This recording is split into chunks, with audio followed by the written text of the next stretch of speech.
Steel plant ప్రమాదంలో మృతుల కుటుంబాలకు ఎన్డీఏ ప్రభుత్వం పూర్తి అండగా ఉంటుందని మంత్రి నారా లోకేష్ హామీ ఇచ్చారు. స్టీల్ ప్లాంట్ ప్రమాదం దురదృష్టకరమన్న ఆయన క్షతగాత్రులకు మెరుగైన వైద్యం అందిస్తున్నామని చెప్పారు.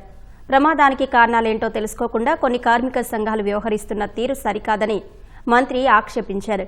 విశాఖ కేజీహెచ్ వద్ద మృతుల కుటుంబాలతో మాట్లాడిన లోకేష్ ఆసుపత్రికి వెళ్లి క్షతగాత్రులను పరామర్శించారు. కాంట్రాక్ట్ ఎంప్లాయీస్ కూడా యాక్సిడెంట్ జరిగితే ఇంత ఇవ్వాలని స్టీల్ ప్లాంట్ రూల్ బుక్లో ఉండడం జరిగింది. మేము ఇక్కడ వచ్చి కేవలం ఏదో చెక్ అందించే లేదానికి రాలేదు. ఆ కుటుంబాలకి శాశ్వతంగా అండగా నిలబడడానికి ఈరోజు ఎన్డీఏ ప్రభుత్వం అడిగేసింది. గతంలో ఎప్పుడు లేని విధంగా పర్మనెంట్ జాబ్ ఇస్తామని పెద్ద మనసు కుమారస్వామి గారు ఒక హామీ ఇచ్చారు. కేంద్రంలో ఉన్న సెక్రటరీ గారు ఇది ఎక్కడ లేదు కదా సార్ అంటే అవసరమైతే నేను కేబినెట్ కూడా తీసుకెళ్తా, nothing to worry, I will get it done, నాది బాధ్యత. ఎందుకంటే ఆ కుటుంబాలకు మనం అండగా నిలబడాల్సిన సమయం ఇదని ఆయన చెప్తాం జరిగింది.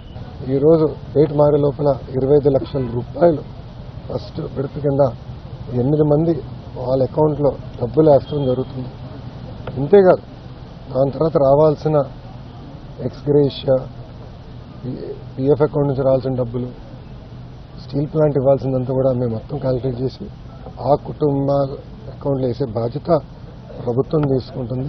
కార్మిక సంఘాల నాయకులే ఎంత బాధ చేసినట్టు వాళ్ళు మాట్లాడే విధానం చూస్తే డబ్బులు ఇచ్చేయండి, డబ్బులు ఇచ్చేయండి అంటే డబ్బులు ఇచ్చి చేతులు దులుపుకుని వెళ్ళిపోమంటారు మమ్మల్ని. ఒక ఆయన ఏమన్నాడంటే విచిత్రం, ఒక కార్మిక నాయకుడు ఏమన్నాడంటే అసలు మీరు ప్యాకేజ్ ఇవ్వకుని ఉంటే ప్లాంట్ తెరిసేది కాదు కదా, ప్లాంట్ తెరుచుకుని ఉంటే మంచి చనిపోయాడు కాదు కదా. మాట్లాడే విధానం అండి ఇదే. మేము ఇక్కడ కేవలం ఏదో డబ్బులు ఇచ్చేసి చేతులు దుప్పుకుని వెళ్ళాక రాలేదు. ఆ కుటుంబాన్ని అండగా ఉంటాం. మొత్తం అంత్యక్రియలు అయిన తర్వాత పెద్ద కరమైన తర్వాత కుటుంబాలు మేము కలుస్తాం. వాళ్ళ పిల్లల్ని చూసుకోవాల్సిన బాధ్యత కూడా మా పైన ఉంది. We understand that commitment. ఇప్పుడు ఎల్జీ పాలిమర్ ఇష్యూ తీసుకుందాం. ఎల్జీ అనే సంస్థ డబ్బులు పెట్టాల్సింది ట్రస్ట్లో. ఎన్డీఏ ప్రభుత్వం వచ్చే వరకు జరగలేదు. ఇప్పుడు ఎవరైతే మాట్లాడుతున్నారో వాళ్ళందరినీ ప్రశ్నిస్తున్నా. ఎన్డీఏ ప్రభుత్వం వచ్చినంత వరకు ట్రస్ట్లో పెట్టాల్సిన డబ్బులు వాళ్ళు పెట్టలా. నేను 2-3 సార్లు కలిసి వాళ్ళు కలిసి ట్రస్ట్ ఇప్పుడు తెప్పించాం. మిగతా కుటుంబాలన్నీ కూడా రావాల్సిన నష్టపరిహారం మేము అధికారులకు వచ్చినా తెప్పించాం. అక్కడ కుటుంబాలతో నేను మాట్లాడుతుంటే మీరు ప్రాక్టీస్ చేయండి అని కుటుంబాలతో నేను మాట్లాడుతున్నా. నేను చెప్పాల్సిన కుటుంబాలకు చెప్తా. నేను కుటుంబాలు చెప్పా.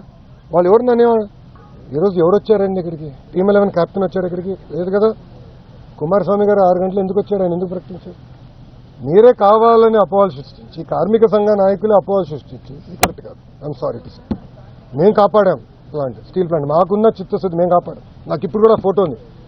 మేడం గారు నిర్మలా సీతారామన్ గారు కూర్చుని ఉంటారు, బాబు గారు ఉంటారు, పైన క్లాక్ ఉంటుంది. పొద్దున 12 గంటల 15 నిమిషాలు జరుగుతుంది మీటింగ్. రాత్రి ఫోటోతోనే రాత్రి 2 వరకు మీటింగ్ జరిగింది. ఫోటోలో 12:15 అంటే డేట్ మారింది. మందే భయ్, మన ప్లాంట్, మన రాష్ట్రం, మన సమస్యలు మనమే పరిష్కరించుకోవాలి. అంతేగాని మీరు కాబట్టి నేను నాకేదో కొంచెం బీపీ పెరిగితే ఏం సాధిస్తాం? బీపీ వస్తుంది అంతే, సమస్యలు పరిష్కారం అవ్వవు కదా.